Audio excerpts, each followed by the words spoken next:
شکریہ۔ اچھا عامر صاحب نے یہ جو فرمایا، یعنی ایک وضاحت کی آپ نے کہ تعلیمات محفوظ ہونے کے باوجود اختلافات، اور پھر اس کے بعد وہ فرقے کس طرح سے وجود میں آتے، تو ایک تو بس میں تھوڑی سی آپ سے اس پہ مزید وضاحت چاہوں گا کہ ہمارے ہاں کچھ لوگ کہتے ہیں یہ فرقے نہیں، مکتب فکر ہے، تو کیا فرقہ اور مکتب فکر یہ کوئی الگ فرق ہے اس میں، یا صرف لفظ الگ ہے؟ ایک تو یہ بتائیں، اور دوسرا پھر جس کو ہمارے ہاں ہم اہل حدیث کہتے ہیں، مسلک عرب دنیا میں سلفی کہا جاتا ہے، یا اس کو وہابی بھی لوگ کہتے ہیں، ٹھیک ہے نا، اور اس کے علاوہ ان کو غیر مقلد بھی کہا، تو یہ کیا ہے؟ یہ فرقہ ہے، مکتب فکر ہے؟ اور اگر فرقہ ہے تو قرآن نے جو منع کیا بھئی دین میں تفرقہ بازی مت کرو، تو اس کو آپ لوگ کیسے پھر ایکسپلین کرتے ہیں؟ دیکھیں، اس کو ایکسپلین اس طرح کرتے ہیں کہ فرقہ وہ ہوتا ہے جو اصل سے ہٹ جائے. یعنی اگر آپ جو صحابہ کا دین تھا، جو اللہ کے نبی صلی اللہ علیہ وسلم پر نازل ہوا تھا، وہ دین تھا، اس کو بھی آپ فرقہ کہیں گے تو پھر کیسی؟ ظاہر ہے اللہ نہیں، تو تعالیٰ آپ تو یہ کہہ رہے فرقہ کہ جو بننے آپ پہ کا ہٹ. مسلک ہے، یہ اللہ کے رسول پہ جو نازل ہوا دین وہ آپ کا مسلک ہے، آپ جو یہ کہہ رہے یہ میں دعویٰ نہیں کر رہا، بلکہ جو بھی اپنا مکتب ہے، جو جس کا جو فرقہ ہے، وہ یہی ہیں، وہ یہ دعویٰ دعویٰ کرتا ہے نا. کرتے، یہ اسی لیے میں کہنا چاہ رہا تھا، یہی ٹھیک دعویٰ ٹھیک کرتا ہے، لیکن ٹھیک، ظاہر ہے اس دعوے کی پر دلیل تو ہونی چاہیے نا. صحیح صحیح، اب یہ دیکھا جائے گا کہ کس کا دعویٰ معتبر ہے، کس کا دعویٰ کے پشت پر دلائل قرآن و سنت کی نصوص موجود ہیں، اور کس کے دعویٰ جو ہے ویسے ہی صرف دعویٰ ہے. صحیح، تو فرقہ بنیادی طور پر وہ ہوتا ہے کہ جو اصل سے ہٹ جائے. اصل کیا ہے؟ اصل نبی کریم صلی اللہ علیہ وسلم نے فرمایا کہ بنی اسرائیل 72 فرقوں میں تقسیم ہوئے تھے، اور تم 73 میں تقسیم ہو جاؤ گے، اور اس میں سے ایک جنتی ہوگا. اور صحابہ نے پوچھا اس کی کیا پہچان کیا ہے؟ تو آپ نے فرمایا ما انا علیہ و اصحابی، کہ وہ اس اصل دین پر ہوگا کہ جس پر میں اور میرے اصحاب ہیں، صحابہ ہیں. تو ظاہر ہے وہ تو جو اس تعلیم پر ہو، جو تعلیم پیغمبر کی تعلیم ہے، اور جو تعلیم قرآن کی نصوص سے ثابت ہے، تو اس کو تو فرقہ نہیں کہیں گے نا. فرقہ تو وہ ہوگا جو قرآن اور سنت سے ہٹ جائے گا. اسی طرح فرقے کی ایک تعریف یہ کی جاتی ہے کہ جو اپنی نسبت اللہ اور اس کے رسول کے علاوہ کسی اور شخصیت کی طرف کر دے. جیسے ہم کہیں کہ بھئی ہم حنفی ہیں، وہ کہیں کہ ہم مالکی ہیں، ہم حنبلی ہیں، ہم شافعی ہیں، تو یہ یعنی اپنے آپ کو کسی شخصیت کی طرف جو ہے نا، بجائے اس کے کہ خود کی اپنی وابستگی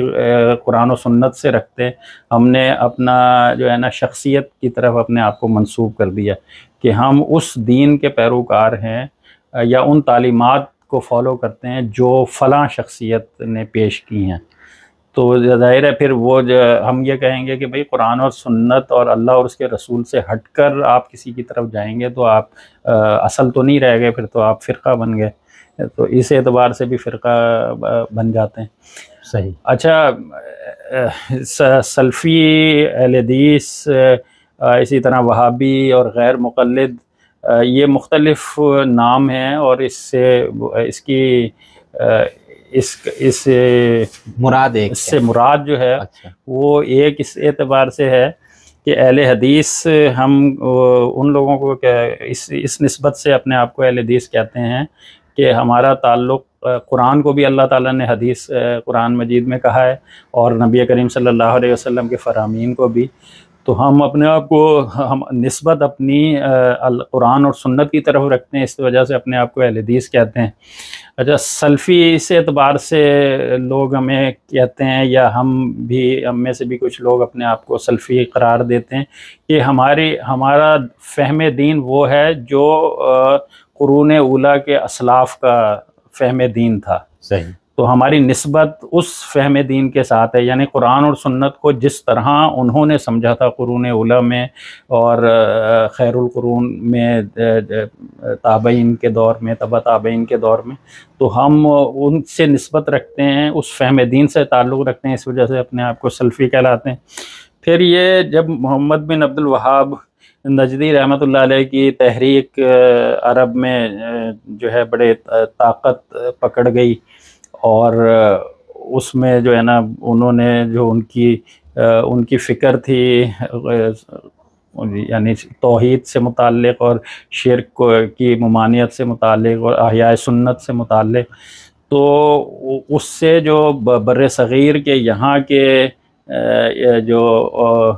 مذہبی جو فرقے تھے ان کی تعلیمات پر زد پڑ رہی تھیں، تو یہاں پر جو اس تعلیمات کو جو محمد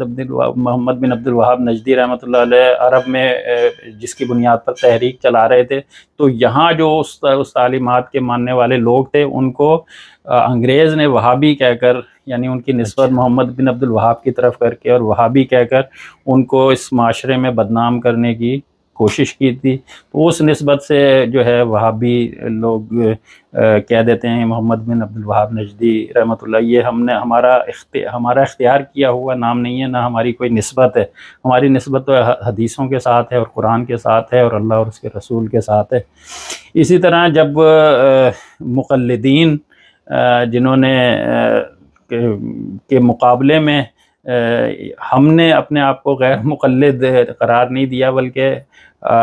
ہم تو کہتے ہیں کہ ایک مقلد ہوتا ہے کہ جو بغیر تحقیق کے اپنے امام کی پیروی کرتا ہے، اور ایک اس کے مقابلے میں محقق ہوتا ہے۔ تو ہم اپنے آپ کو محققین میں شامل کرتے ہیں، غیر مقلدین کہہ کے ہمیں اسی طرح اپنے تعصب کی بنا پہ دوسرے لوگوں نے بدنام کیا۔ تو بہرحال ان چاروں جو نام دیے گئے ہیں ان سے مراد ہم ہی ہیں۔ ٹھیک ہے، لیکن اس میں عامر صاحب ایک مسئلہ یہ جو آپ نے آخر میں تقلید والے، اچھا اثری بھی کہا جاتا ہے، اثری الف ثار یہ اہل حدیث کو میرے خیال سے یا نہیں، یہ کچھ لوگ اپنے ساتھ نسبت لگا دیتے ہیں، وہ بھی اپنے بڑوں کی طرف نسبت ہی ہوتی ہے۔ اثری اور سلفی میرے خیال سے مترادف ہے۔